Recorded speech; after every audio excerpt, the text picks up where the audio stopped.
After giving birth to the 12 titans, Gaia, the Mother Earth, produced several notable monsters, including the one-eyed Cyclops and the 100-handed Hecatoncheires.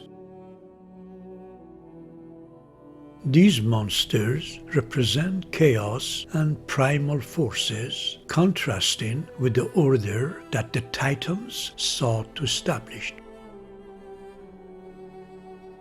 They embody the raw and predictable aspects of nature, highlighting the duality of creation and destruction.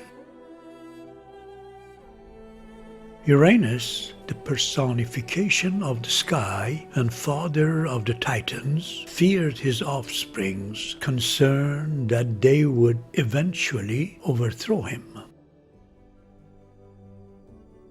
To maintain control, he imprisoned many of them in the Tartarus, the deep abyss within the earth used as a dungeon, preventing them from seeing the light. Tartarus symbolizes chaos, punishment, and the darker aspects of existence, serving as a prison for the Titans and a place of suffering.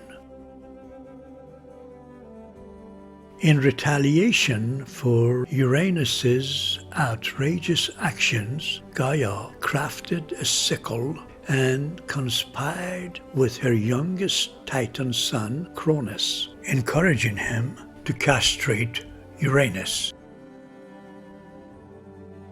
Using the sickle, Cronus cut off his father's genitals and threw them into the sea. This act holds profound significance in Greek mythology, marking the transition from chaos to a more ordered cosmos where the Titans could establish their rule. The castration of Uranus led to the birth of several magnificent deities from his blood. One of those important deities was Aphrodite, who embodies ideal love, desire, and beauty. Aphrodite's emergence symbolizes the intricate interplay of creation, destruction, and the divine feminine, emphasizing how creation and destruction are intertwined with acts of violence giving rise to divine beings. Following his successful coup, Cronus imprisoned his father Uranus and established himself as the new authority in the universe. With Uranus unable to directly control the heavens, Cronus's violent separation of heaven and earth symbolizes the transfer of power from the primordial deities to the Titans.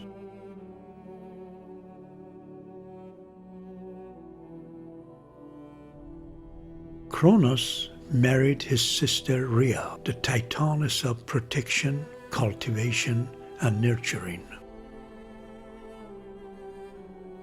Together, they had several children, including Hestia, Demeter, Hera, Hades, Poseidon, and Zeus.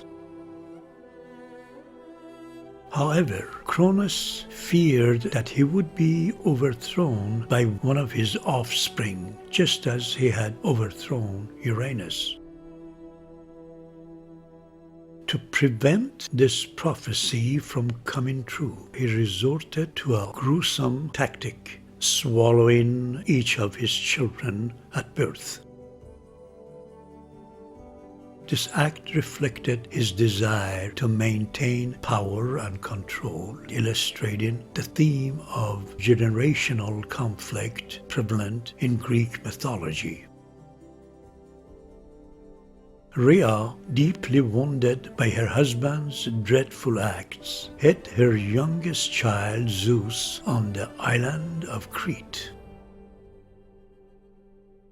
Instead of handing the baby over to Cronus, she gave him a stone wrapped in swaddling cloths, which Cronus swallowed, believing it to be his newborn son. After Zeus grew up, he confronted Cronus and forced him to regurgitate his siblings.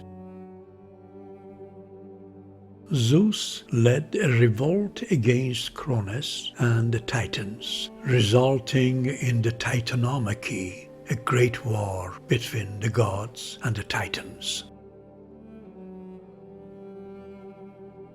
Ultimately, Cronus and the Titans were defeated, and as punishment, they were imprisoned in Tartarus, serving as a dungeon of torment. This marked the end of Cronus' reign and the ascendance of Zeus and the Olympian gods. With the defeat of Cronus, Zeus and his siblings established the Olympian order, ruling over the universe from Mount Olympus. This transition marked a new era in Greek mythology, characterized by the reign of the Olympian gods and their subsequent adventures and conflicts.